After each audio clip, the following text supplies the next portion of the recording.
విఘ్నేశ్వరుడి విషయంలో అత్యంత తేలికైనటువంటి పూజ. ఆయన దగ్గరికి వెళ్ళి వేళ్ళిలా మడిచి ఈ మధ్యలో ఉండేటటువంటి వాటితోటి ఇలా 3 సార్లు కొట్టుకుంటే ఆయన మురిసిపోతాడు. ఎందుకని అలా కొట్టుకోవడం అంటే మురిసిపోతాడంటారేమో, ఒకానొకప్పుడు అగస్త్య మహర్షి కొట్టుకున్నాడు ఆయన దగ్గర. అలా ద్రవిడ దేశానికి నీళ్లు లేవు, నీళ్లు లేకుండా ఎండిపోయి దాహార్తితో కేకలేస్తుండేది. మంత్రజలాల్ని కమండలంలో పెట్టుకుని అగస్త్య మహర్షి కూర్చున్నారు పర్వత శిఖరం మీద. కూర్చుని ఉంటే చూశాడు వినాయకుడు. వాళ్ళు పిళ్ళయార్ అని పెద్ద కొడుకు గారు అని వాడవాడలా విఘ్నేశ్వరుడు గుడి కట్టి పూజిస్తారు.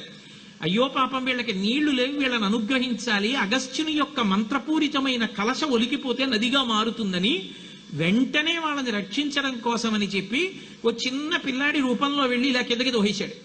కిందకి తోసేయగానే కమండలంలో ఉన్న నీళ్లు కావేరీ నది అయి ప్రవహించేవి. అగస్త్యుడి యొక్క కమండలంలో ఉన్న నీళ్లు కావేరీ నది ప్రవహిస్తే ఎవడరా పిల్లాడు నా కమండలంలో ఉన్న నీళ్లు పడగొట్టేశాడని చెప్పి అగస్త్యుల వారు కొంచెం పొట్టిగా ఉంటారు. ఈ చిన్న పిల్లాడి వెంట పరిగెత్తారు. పరిగెత్తి ఆయన విఘ్నేశ్వర రూపాన్ని పొంది నించుండిపోయాడు.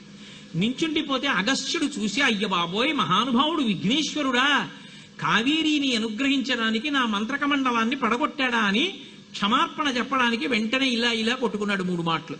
అప్పటి నుంచి వరం ఇచ్చాడు, ఎవరు ఏ దోషం చేసినా నా దగ్గరికి వచ్చి 3 మాటలు కొట్టుకుంటే వాళ్ళ యొక్క పాపాలు తీసేస్తానన్నాడు. అంతటి సులభుడు.